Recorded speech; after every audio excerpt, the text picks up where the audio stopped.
The following program is sponsored by CBN. Coming up, the people you meet at the gates of heaven. According to a person who's been there, Don Piper tells us who he saw on the other side. Then, NASCAR's McDowell. No's not an option and there's no plan B. Racing for the checkered flag. You get caught chasing the next thing. And walking away from the crash. That's the platform that I have to share it. On today's 700 Club.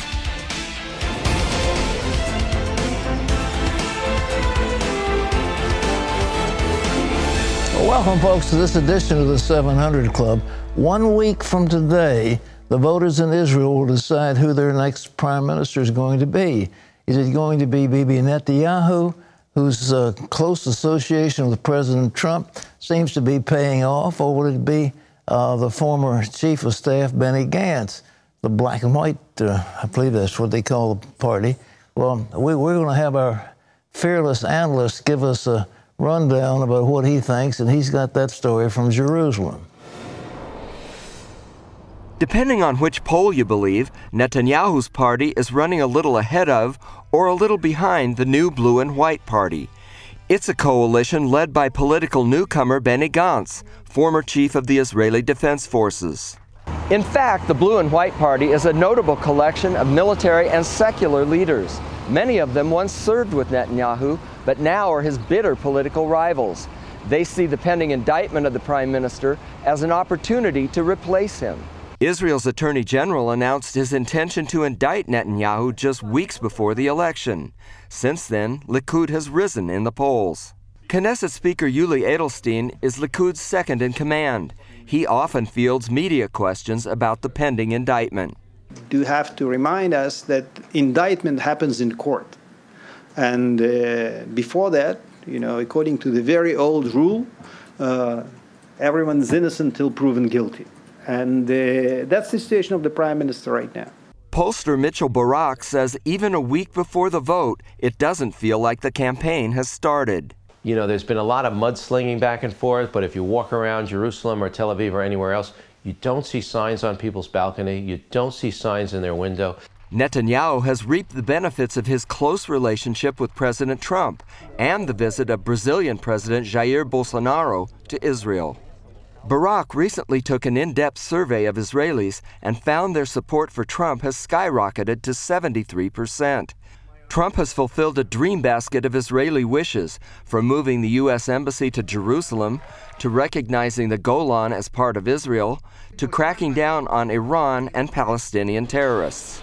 So Israelis really, to a certain extent, see that there's a Likudnik, if you will, a Likud person in the White House, and they see that Netanyahu is very, very close with President Trump. Israelis will decide April 9th whether those close U.S. ties will be enough to put Netanyahu over the top.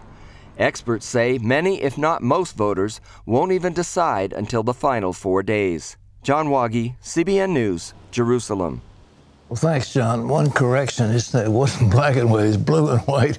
It's Benny Gantz's party against Likud, but I declare the closeness with President Trump and that brilliant move on the Golan Heights and moving our embassy to Jerusalem has made a huge, huge difference. Well, our Middle East Bureau Chief, Chris Mitchell, is with us now.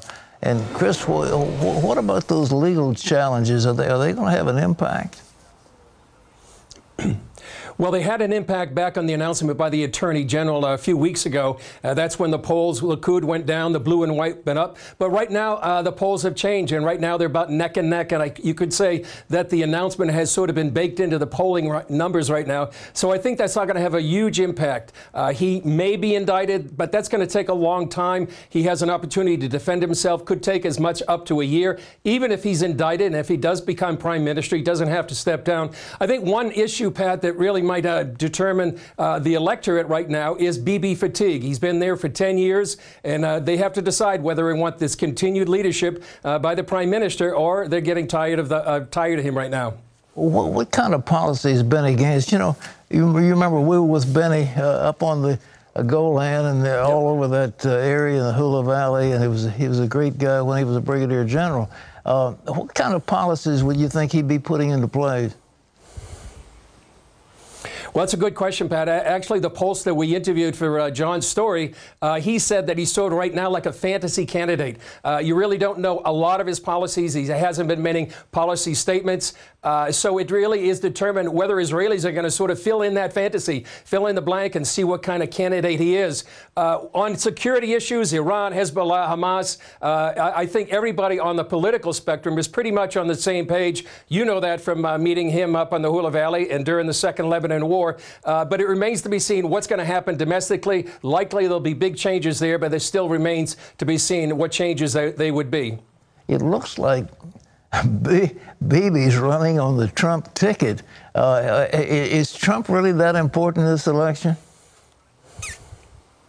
I think he is. I think really what Netanyahu's been able to project is that he's a world leader. He's able to stand on the world stage with leaders like Vladimir Putin, leaders from Europe, but especially President Trump. He would love those polling numbers here in Israel, Pat. 73% of Israelis really support him. And you can go down the list. You can go down to moving the U.S. Embassy, recognizing Jerusalem as the capital, challenging the way Israel's been treated in the United Nations. And the latest thing, recognizing the Golan Heights. It really does going to have an impact. The Pompeo visit, we were here just a few weeks ago with Secretary of State Mike Pompeo. He just visited Trump in the White House. So I think that's really going to have an impact. How you quantify that remains to be seen. But really, there is no equal, I think, here in Israel of Netanyahu being able to stand on the world stage like he has for the last 10 years.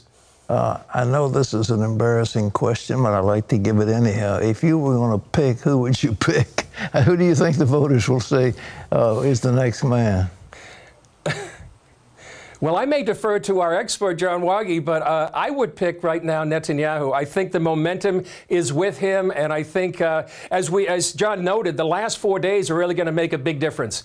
That's when Shabbat is going to be on Friday night. Shabbat's a big deal here, Pat. People, family, and friends, they sit around the tables, they talk about what's happening. Our pollster said, really, that's when people are going to sort of wake up and say, 4 days is election. My sense is they're going to stay with sort of the status quo, the fact that Netanyahu has been able to manage this geopolitical quagmire here in the Middle East. You have Iran on the Golan Heights. You have Syria really going through a dramatic change. And managing all this, the involvement of Russia, I think Netanyahu has been the one that has been able to help Israelis. And really, I think Israelis are going to be picking somebody they're going to feel secure with. So my bet would be Netanyahu. Well, Chris, we'll look forward eagerly 1 week from today to see what happens. Well, in other news, Democrats are getting ready to take legal action to force the early release of the Mueller report. John Jessup has that. That is right, Pat. The House Judiciary Committee will vote tomorrow to authorize subpoenas to obtain the full and complete Mueller report, along with all evidence gathered during the Russia-Trump investigation. On Wednesday, House Judiciary Committee Chairman Jerry Nadler and House Democrats plan to issue those subpoenas after setting today as a deadline to see Robert Mueller's findings. Attorney General William Barr released a summary of those findings last week, clearing the president of any collusion between the Trump campaign and the Russian government. But that's doing little to convince House Democrats, who still want to see the details of the full investigation. We're already hearing that the president may want to claim executive privilege on some of this. But the fact is, he has no right to claim executive privilege on any evidence of wrongdoing. But others, like famous legal professor Alan Dershowitz, say there's no legal basis to demand the investigation's unredacted release. Pat, back to you. Well, I agree with that distinguished jurist, Alan Dershowitz. I think he's absolutely right. The House Democrats are beating a dead horse, and it's time they ought to get on a horse that's got some life in it.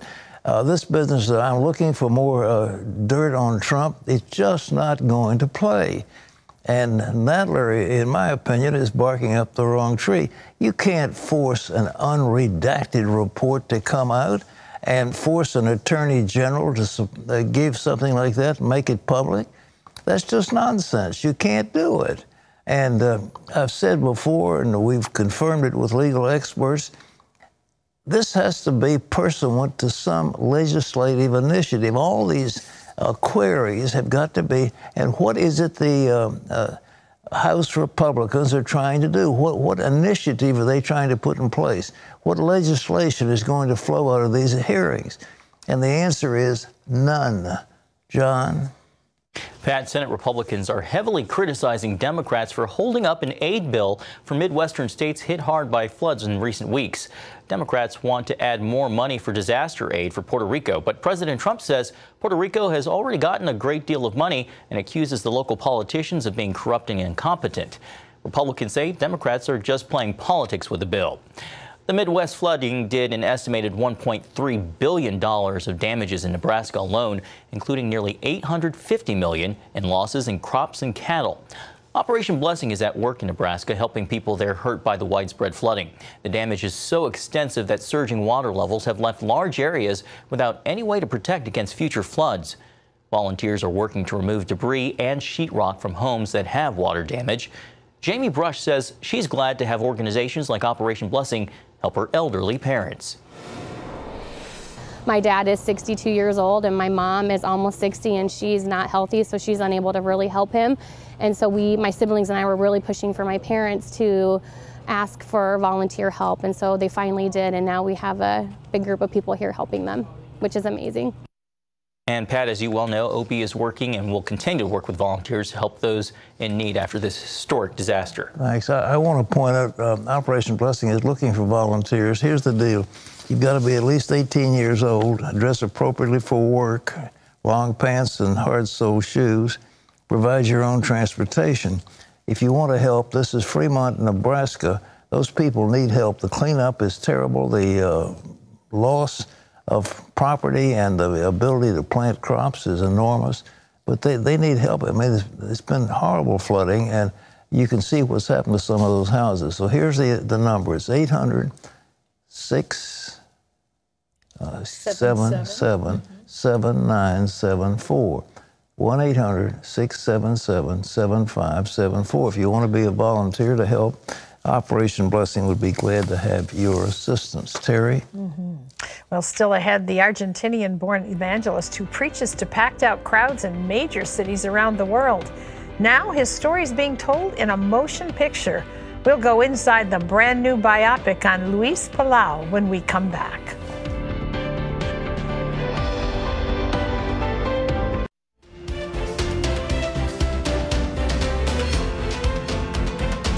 Well, he's been called the Billy Graham of Latin America.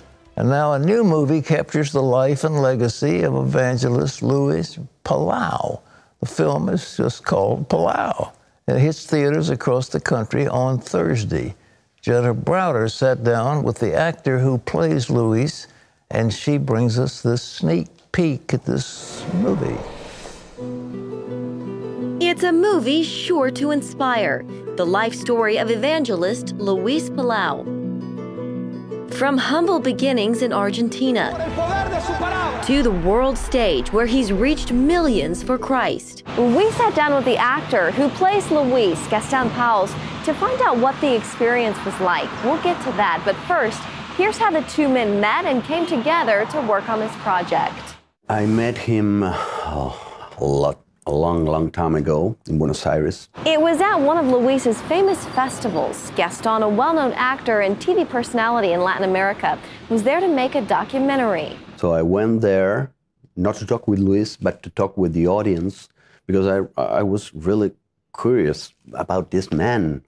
How can he bring a lot of people, maybe millions of people, just to hear what he has to say?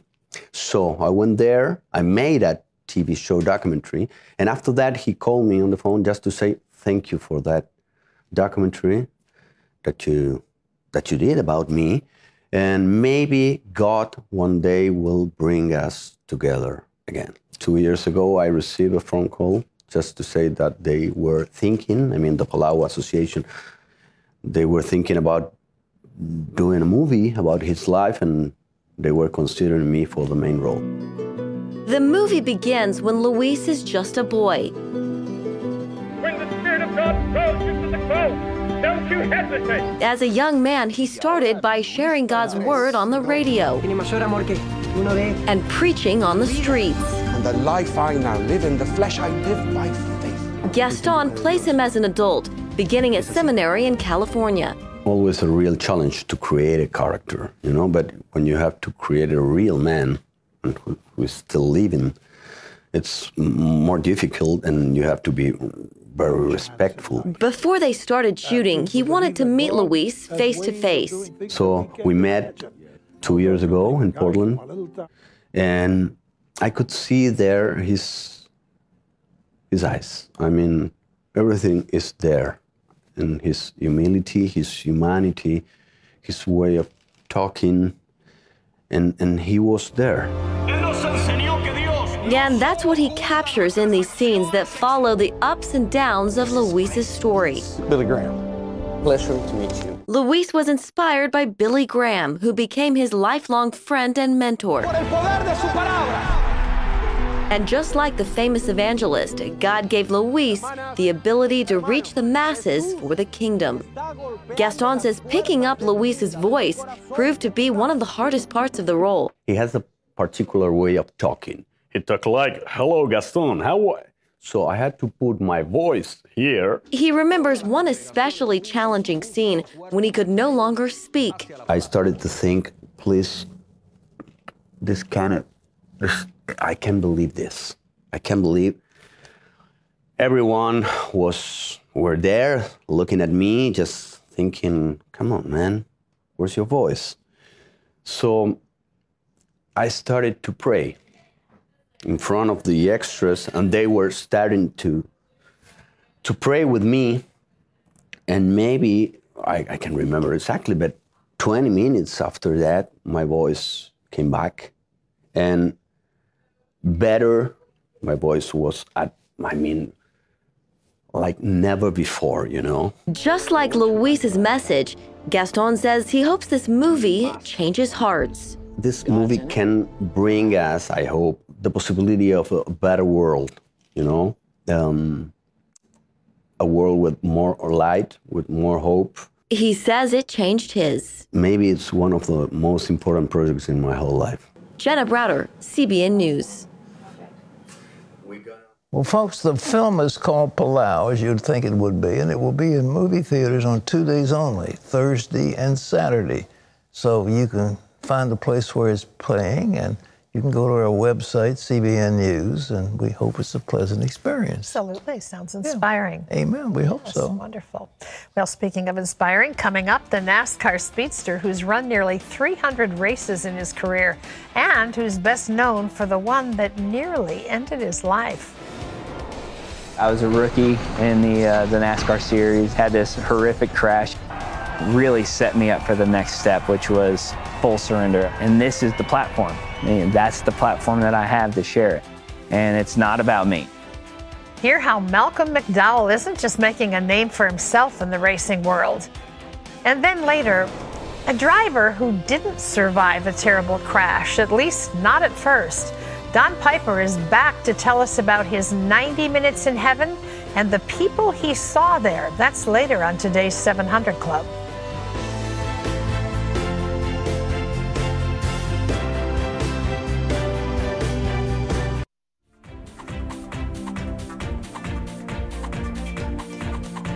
Well, if you've ever been to a NASCAR race, it's an experience you'll never forget. Those things, 600 horsepower each, take off, and the roar is just thrilling. The crowds are enormous, and it's a big deal. Well, racer McDowell has been obsessed by speed since he was only 8 years old. He even dropped out of high school in order to race full-time. Michael was laser-focused on his career, manipulating people to get ahead, and then one day at a funeral, someone said to Michael, "What are you doing and what will make you better?" Well, that caused a 180-degree turn in this potential racer. Well, I feel like I've been racing my whole life. There was always something to do growing up as a racing family, and drive from Arizona to Charlotte to Chicago and race all over the country. From as early as 8 years old, Michael McDowell's life revolved around BMX and go-kart racing. There wasn't much outside of racing. When I'd get done with school, I'd come home and work on the go-kart or go to the shop. And if I did well in school, it's because I knew I had to go racing. Michael's family supported him as he traveled around the country, then the world, racing go-karts. He later dropped out of high school to race full-time and coach other go-kart racers. By 16, he was driving full speed ahead towards his dream. I always had this saying that no's not an option and there's no plan B. My ego and my pride was more of like, I can do this. Nobody can tell me I can't. Nothing was going to get in the way, not school, not people, not relationships. And I was willing to virtually do anything to advance my career. But his laser focus to press forward in his career eventually led to discontentment. There was a long period there where I was so focused on the next goal or the next achievement or the next step that I wasn't really enjoying the journey or the path. One week you win and the next week you don't. And you're only as good as your last week or your last win. You get caught chasing the next thing and the next thing. At 18, Michael was living on his own, seeking sponsorships and racing whenever he could. His life revolved around racing and racing alone. It wasn't until he began working for motorsports business owner Ron Huber, a Christian, that he began to see something different. He was able to really help me make introductions for those next steps in my career, and there was something attractive to just the way he loved his family and the way his family loved him. It was very impactful at a time in my life where, you know, I'm still fighting really hard to make it to the next steps, and I'm allowing myself to manipulate and to use people to help get to that next level. And then here I'm with a guy that is already successful, and the way that he's approaching relationships is, you know, what can I do for you rather than what can you do for me? Michael worked with Ron for 3 years, but when Ron died in 2004, Michael had to take a hard look at his faith. There at the funeral, someone asked Michael what he thought about heaven. So I said, yeah, Ron's in heaven and he's a good person. And that was kind of my answer. If you're good, you go to heaven. If you're not, then you don't. And it was really that simple to me. And he just said, what about you? Where are you at? And that question just wrecked me for the next month. Like every area of my life, I kept hearing, where are you at? Where are you at? As Michael continued to wrestle with that question, he and his girlfriend Jamie were invited to church a month later. There, Michael heard about the free gift of salvation. And in my world, that doesn't make sense because I'm here because I earned it, because I worked hard. And when people were going off and partying, I was studying. And when people were having fun on the weekend, I was racing. And so now this guy's saying that you can't earn it, you can't buy it, you can't work for it. There's nothing that you do to deserve it, it's a free gift. And when he said that you can have a fresh start, I knew that I wanted it. It just shifted my world. Jamie and Michael married, and his perspective began to change as he said yes to Christ. But in 2008, one particular race in Texas would put his new faith to the test.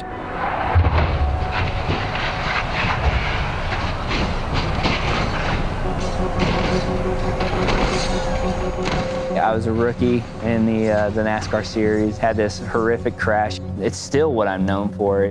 But it was a real shift in my faith journey because everybody wanted to talk to me. Every media outlet. As a rookie in the Cup Series, this was a great opportunity for me to build my brand and build my name. And am I gonna make myself known or am I gonna make him known?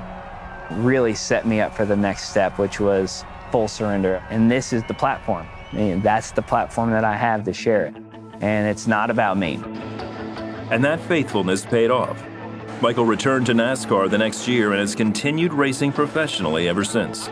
With one win and several top 10 finishes, he's become a household name in racing. Today, he shares his testimony publicly and attributes his success to Christ. Michael McDowell leading at Daytona. You know, being a race car driver, it's what I do. I love it and I pursue it with everything I have because I know that God's provided it, but at the end of the day, it's just what I do. My identity is in Christ, so when people ask me who am I, I'm a follower of Christ. That's it. What a remarkable story.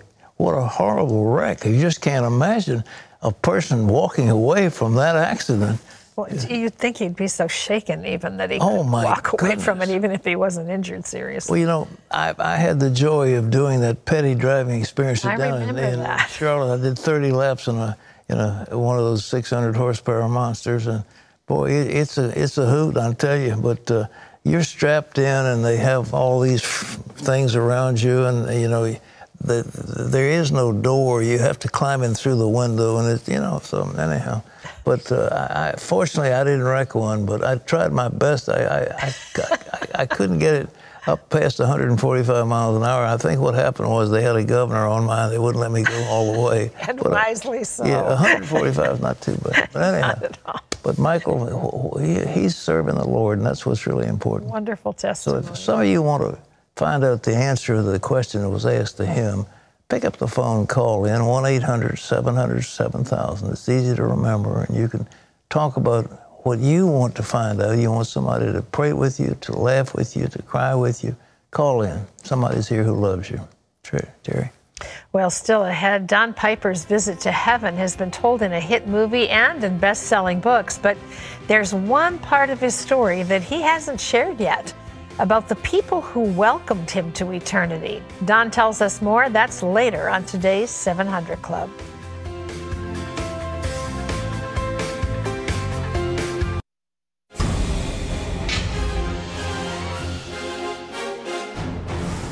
Welcome back to Washington for this CBN Newsbreak. The new pro-life movie Unplanned had a great opening weekend at the box office, finishing fourth with $6.4 million. The film is sparking controversy in more ways than one.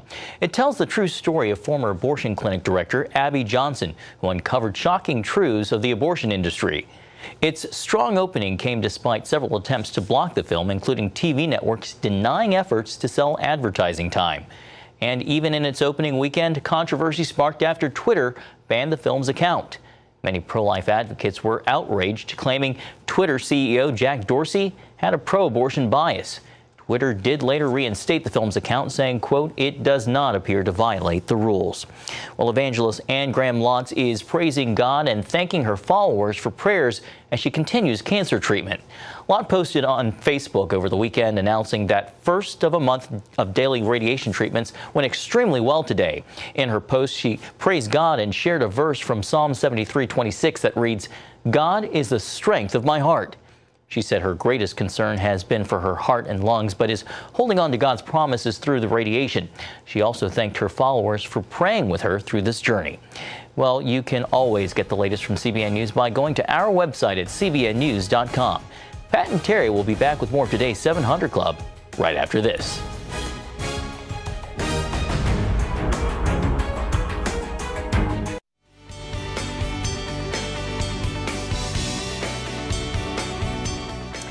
Years ago, Don Piper was on his way home from a pastor's conference, just not the home he was planning to see that day. As he was driving on a cold and rainy morning, an 18-wheeler slid into his lane, and Don says he took his next breaths in the great beyond. In 1989, Don Piper was killed instantly when his Ford Escort was crushed in a head-on collision. After paramedics declared him dead, Don came back to life. In his book, People I Met at the Gates of Heaven, Don reveals the loved ones who greeted him at the pearly gates and the role we play in populating heaven.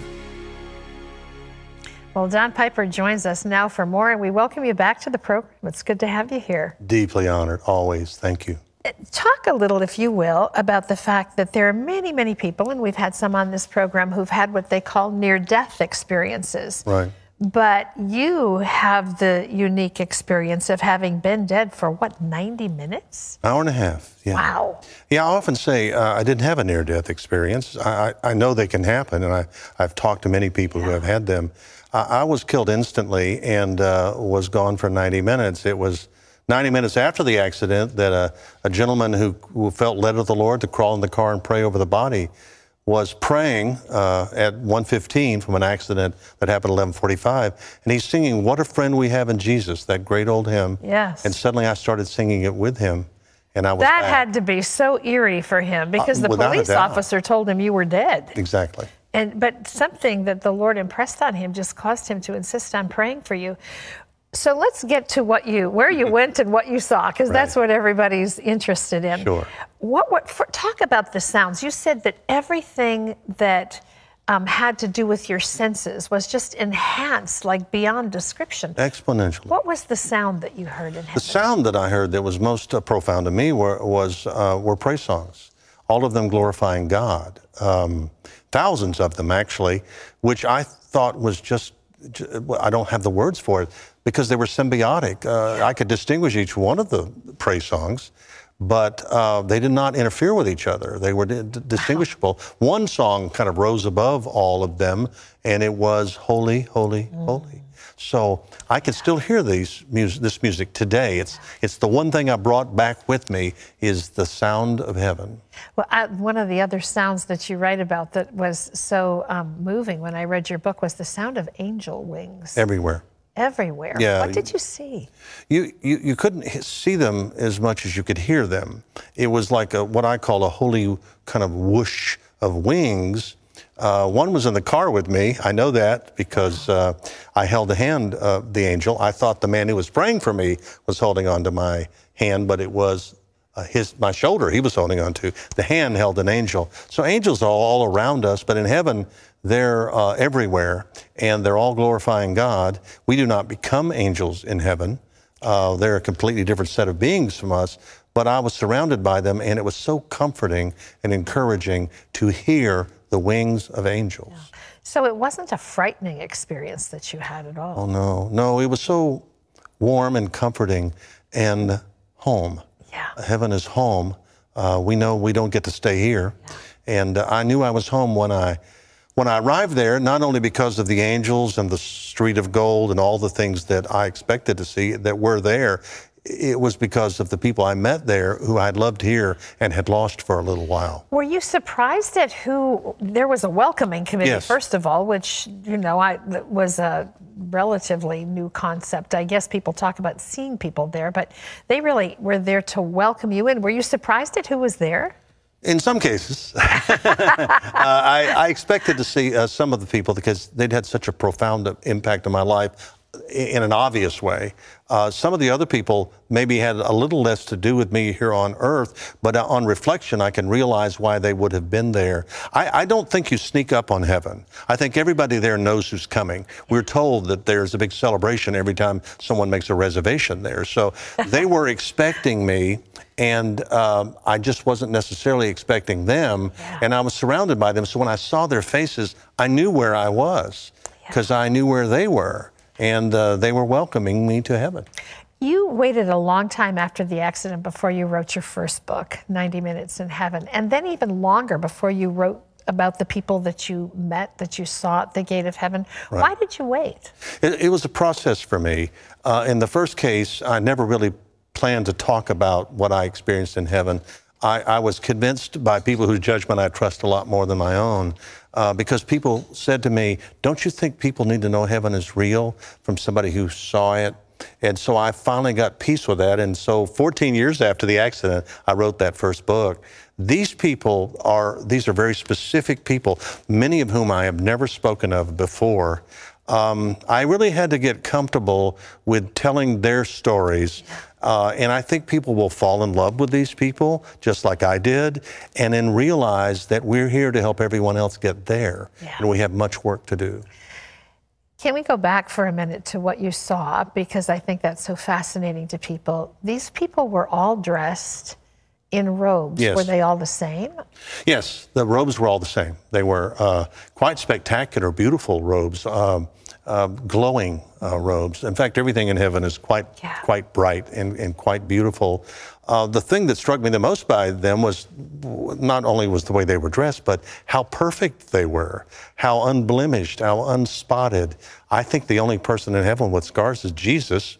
Yeah. I've heard it said that he's the only thing that is the only thing in heaven that is man-made are the scars of Jesus. Yeah. And so these people without spot or blemish, they were perfect in every way. And I had not seen them in many ways like that here on earth. Mm-hmm. Some of them were quite elderly. Some of them had been in terrible accidents themselves. Yeah. So they were perfect in heaven. We'll be this perfect. This is good news, Don. Isn't it? Yes, I'm very excited about it. When you were there and you saw these people, were you able to communicate with them? And if you did, was it through words, or how did you? There were words, but there was a lot of communication without words. I just knew what they had to communicate to me. And I think they knew how I felt as well without words. But there were words. My grandfather extended his hands to me, which were missing fingers here on earth, but not in heaven, and said, "Welcome home, Donnie." And he's the only one who called me that here on earth. And so I knew where I was when I saw his face. The last time I'd seen him, he was in a casket, and he did not look good. Yeah. Now he's spectacularly beautiful. He's reaching out to me with perfect hands and saying, "Welcome home, Donnie." The person you didn't see was Jesus. Yes. Where was he? I think high and lifted up in the center of the city. So you only came to the gate, really? I was entering inside. The wall is quite thick. I was entering inside when I came back. And yes, I could see brilliant light in the center of the city, high and lifted up with thrones. And I know that's where Jesus was. I was actually going to that place when I was prayed back because I just wanted to fall at his feet and say, "Thank you for letting me come." It must have been so difficult to come back to pain and 30-plus surgeries and just all kinds of rehabilitation. This book that you've written, People I Met at the Gates of Heaven, obviously God's given this message to you. What do you want people to take away from this? We're here to help everyone else get there. Yeah. I think that's why we're here. I've noticed that most of us as believers, when we give our life to Christ, we stay here. Mm-hmm. We don't just rapture immediately. And so the compelling reason for that is we are here to help everyone else get there as we go. The commission is not a suggestion. Yeah. It is as you go, preach and teach and baptize. So at the store, at the post office, wherever we happen to be, pray for sensitivity that the Lord will help us understand we're here to help everyone else get there. Be bold, right? Indeed, absolutely. Indeed. Well, Don has more of his story and more answers to some of the commonly asked questions that he gets in his new book. It's called People I Met at the Gates of Heaven. It's a fascinating read, and it's in stores nationwide. You can also hear more from Don on our Facebook page. Just go to facebook.com/700 Club. Thank you so much. Wonderful to see you again. Always great to be here. Well, still to come on the 700 Club, Pat's going to weigh in on the issues that matter to you. BJ says, "Pat, could you tell me more about 501c3? What is it, and did President Trump do away with it yet?" Your questions and some honest answers all coming up, so don't you go away.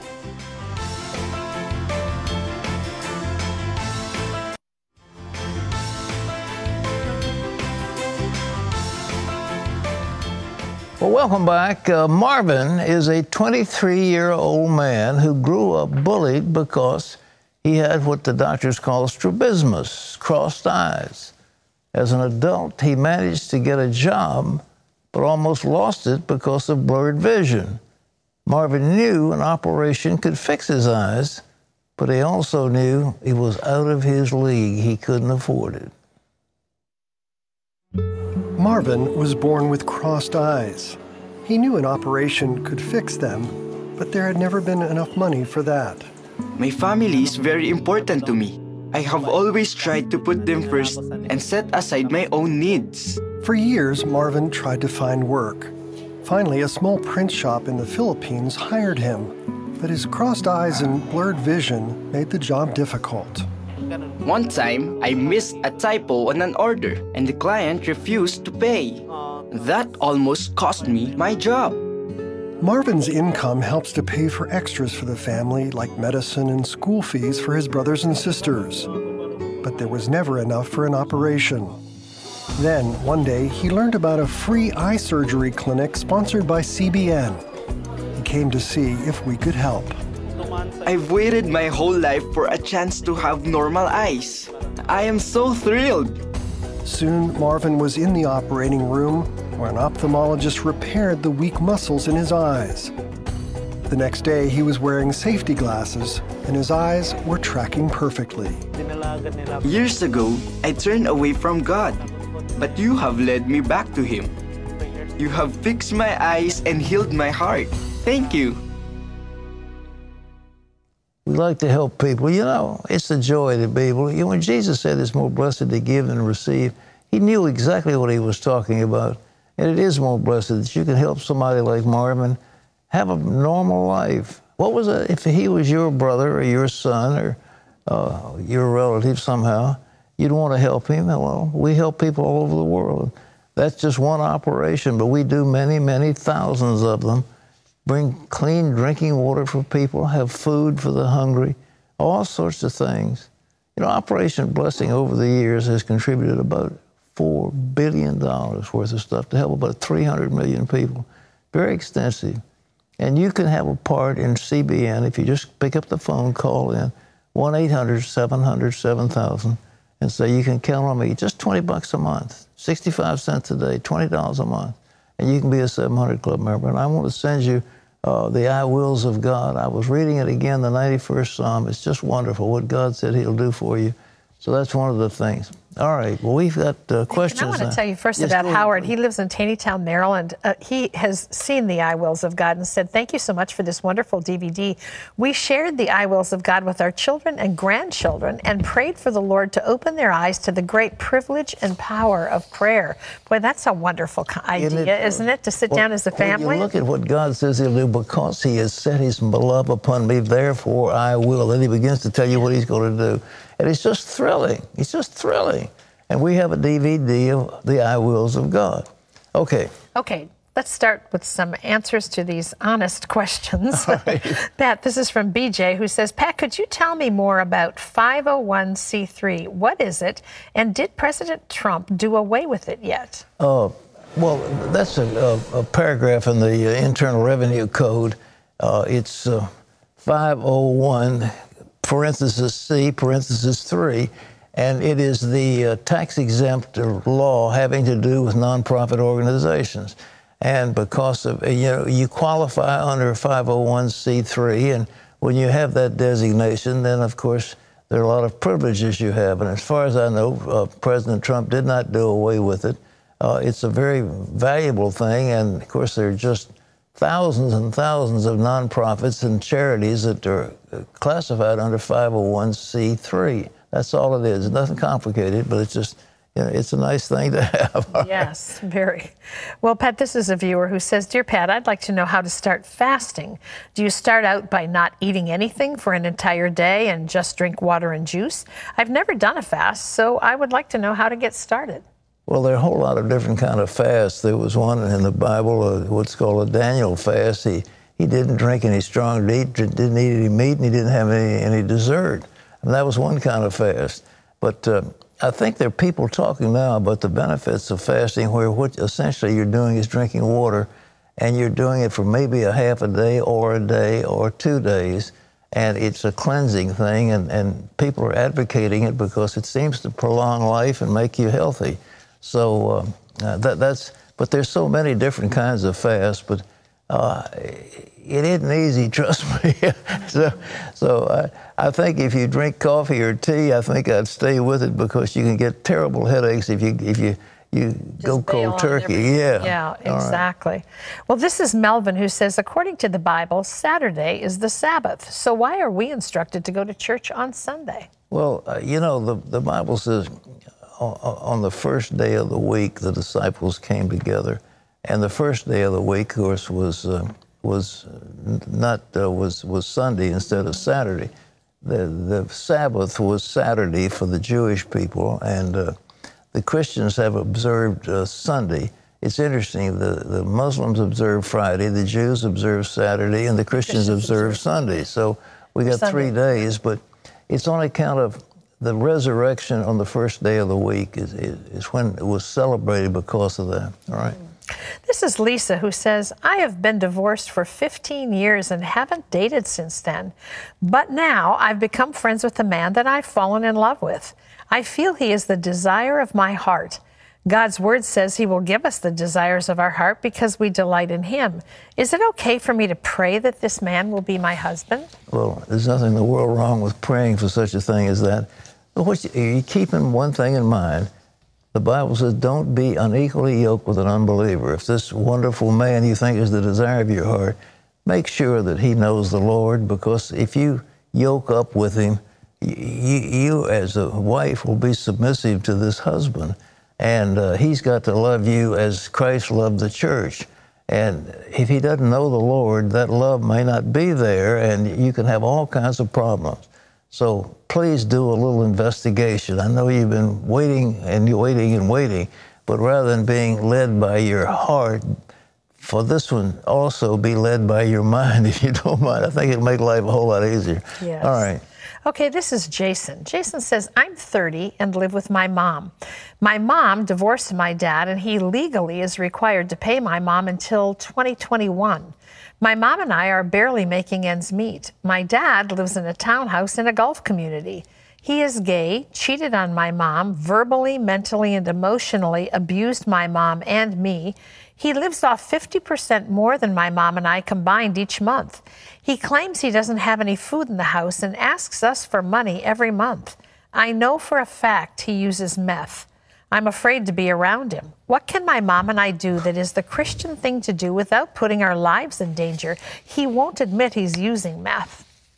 Look, the laws are there. It's not a bad thing to ask for appropriate restitution and maintenance for a mother and a child from somebody, and after a divorce.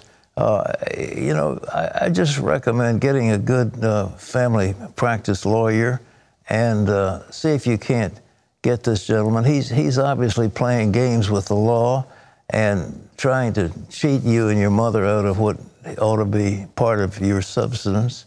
So, you know, there's nothing unchristian about the fact that laws are there to help people just like you, all right? Do you think they have to be afraid of the fact that he is on meth and may feel retaliative about it? Oh, that's just a bluff. I mean, you know, meth is meth. I wouldn't worry about that. I mean, you can also get a restraining order about him for if you're afraid of violence. You can go to court and say, I asked for a restraining order. But usually they wait for some overt sign of violence before they'll take some action to support you. All right. This is Brittany, who says, Pat, Ezekiel 38 talks about a place in the far north declaring war on the nation of Israel. Do you believe the area Gog, as mentioned in this chapter, to be present-day Russia? No, I don't. I think there's something called Rosh, but Rosh means head in Hebrew. It doesn't mean Russia.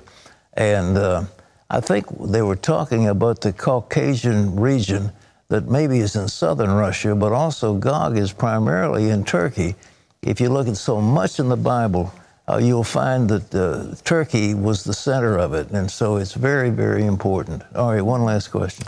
Well, this is Alan, who says, Pat, we're taught Jesus died for the sins of all mankind, but with the world and the state it is, and since humans didn't learn the first time around, do you think Jesus died in vain? Oh, that's ridiculous. I'm a living testimony. I mean, he, God bless him, saved me and saved Terry, and we are so grateful that he has done that. And they're literally, you know, Christianity is the largest religious group in the world. And you talk about Islam growing fast and so forth. Well, we've been growing pretty fast too, but the largest in the world. Instead of Jesus died in vain, where you got, you know, millions and millions of people who are his disciples.